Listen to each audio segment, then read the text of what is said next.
Assalamu alaikum wa rahmatullahi wa barakatuh, hayyakum Allah wa bayyakum. Vous avez été nombreux à m'avoir demandé des conseils concernant ce sujet.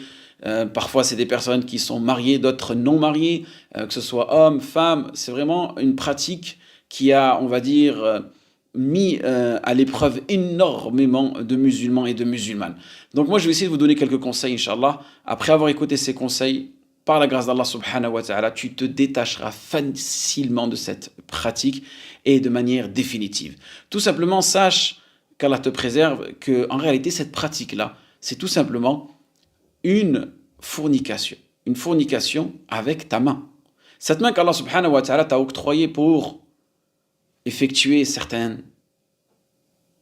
actes habituels, certains actes d'adoration. Cette main-là, tu fais le tashahhud avec.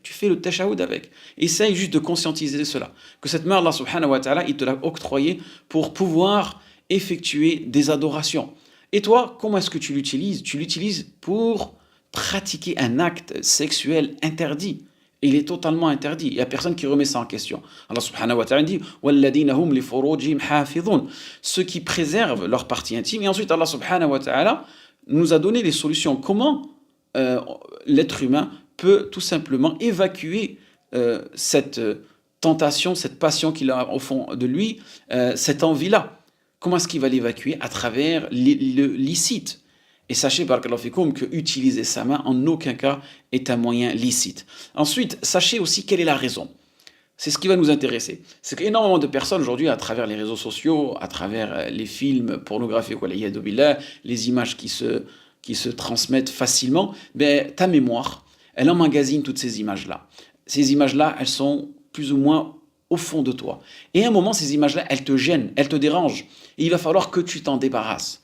Et comment est-ce que tu vas t'en débarrasser? Étant donné que tu ne veux pas commettre l'irréparable, c'est une bonne chose, qu'est-ce que tu vas faire? Tu vas te dire, vaut mieux que je fasse ceci.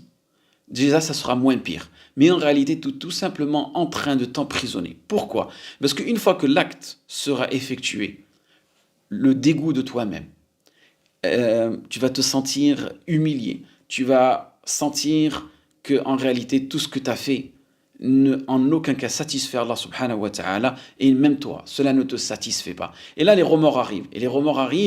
Et là, il n'y a plus de solution. Et là, c'est là où on voit qu'en réalité, ça fait partie des ruses de Shaitan.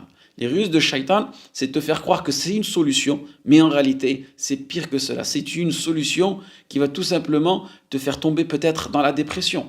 Et à cause de cela, tellement tu as honte de toi-même, ça va affecter, on va dire, ton environnement professionnel, ton environnement familial. Et là où on voit en réalité Shaitan, c'est là où il se réjouit. Parce qu'il te fait perdre la pudeur. Non pas la pudeur envers les gens, parce que tout simplement tu te caches pour faire cet acte-là. En langue arabe, cela s'appelle al-ada as-sirriya, c'est-à-dire la pratique, l'habitude secrète. Mais il te fait perdre la pudeur envers toi-même, parce que tu es obligé quelque part de regarder tes parties intimes sans aucune nécessité, et aussi la pudeur envers Allah subhanahu wa ta'ala. Parce qu'Allah subhanahu wa ta'ala te voit en train d'effectuer cet acte-là.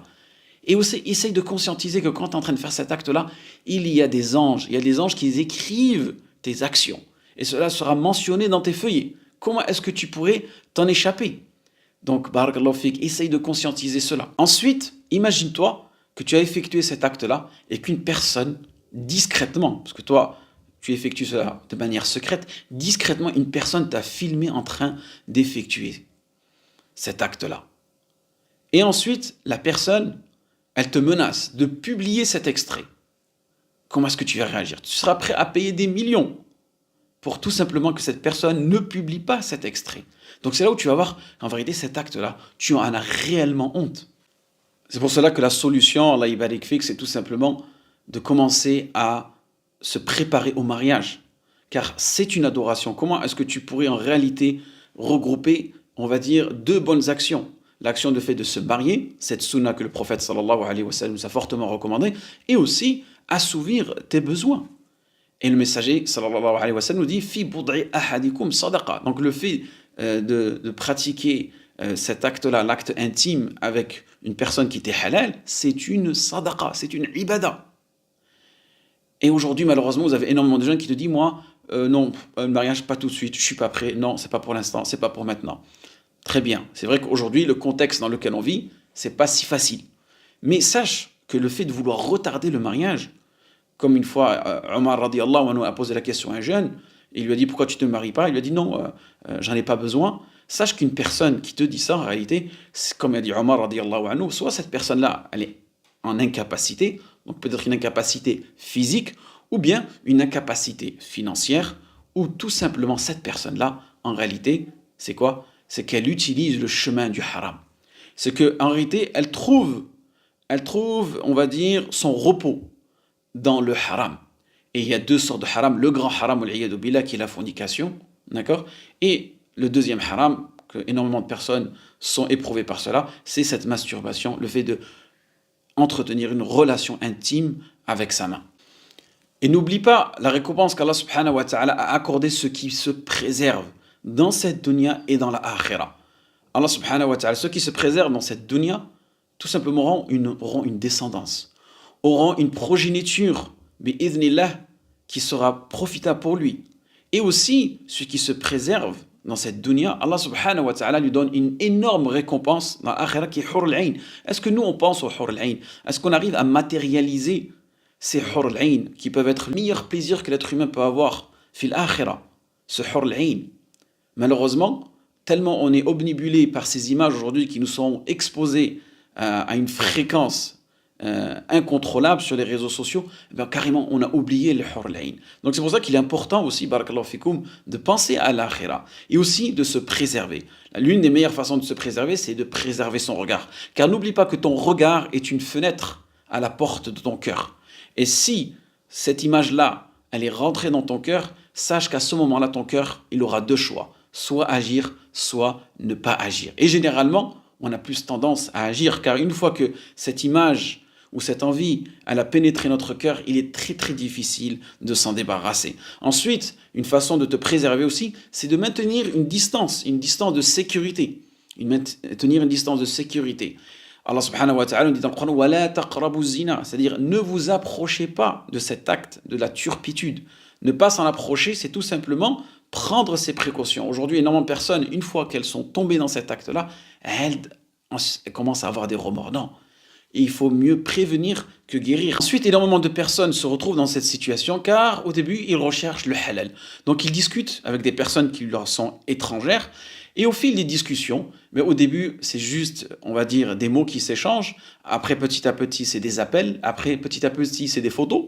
Donc, des photos généralement qui sont bienveillantes. La personne, elle est plus ou moins mestoura. Elle porte le hijab et au fil du temps, elle enlève le hijab, et au fil du temps, ça c'est juste des images qui s'échangent. On enlève le hijab, et petit à petit, jusqu'à ce qu'on voit, wal'iyadu billah, qui va provoquer en lui ou en elle de vouloir passer au plaisir, de vouloir passer à cet acte-là. Et une fois que l'acte est passé, une fois que l'acte est effectué, la personne, au fond d'elle, elle se dit, mais si je suis allé jusqu'au bout avec cette personne-là, là, je vous parle juste des images qui s'échangent et que la personne a pratiqué l'acte qui est la masturbation. Une fois qu'elle aura pratiqué cet acte-là, elle dit, mais si cette personne-là m'a envoyé ces images, c'est qu'elle a dû faire avec d'autres personnes. Et elle aussi, elle se dit la même chose. Donc elle se dit, non, en fait, quand je ne me marie pas avec cette personne, et rebelote, et retombe à chaque fois dans le même piège. Donc c'est pour cela, barakallahu fikoum, qu'il est important de fermer cette porte et d'avoir vraiment de la pudeur, que ce soit dans la parole, que ce soit dans l'acte. Et aussi, quelque chose qui est très important et qui est délaissé aujourd'hui, c'est d'enseigner cette pudeur avec bienveillance. Comprendre qu'Allah subhanahu wa ta'ala, il nous a accordé un dépôt, une amana, qui est cette partie intime qui est en nous. Et que cette partie intime, elle doit être utilisée que dans le but de satisfaire le visage d'Allah subhanahu wa ta'ala, et non pas de satisfaire les tentations et les passions que Shaitan aimerait nous faire dévier, nous dévoyer du chemin d'Allah subhanahu wa ta'ala. On demande à Allah subhanahu wa ta'ala qui nous aide à nous préserver et à préserver nos générations futures et qu'il fasse de nous que ce dépôt, cette partie intime qu'Allah subhanahu wa ta'ala nous a accordée soit une réelle préoccupation pour nous et qu'on prenne en considération la responsabilité de ce membre qu'Allah subhanahu wa ta'ala nous a accordé en espérant que ce rappel était bénéfique pour vous et moi. Waffaqakumullah lima yuhibbu wa yarda.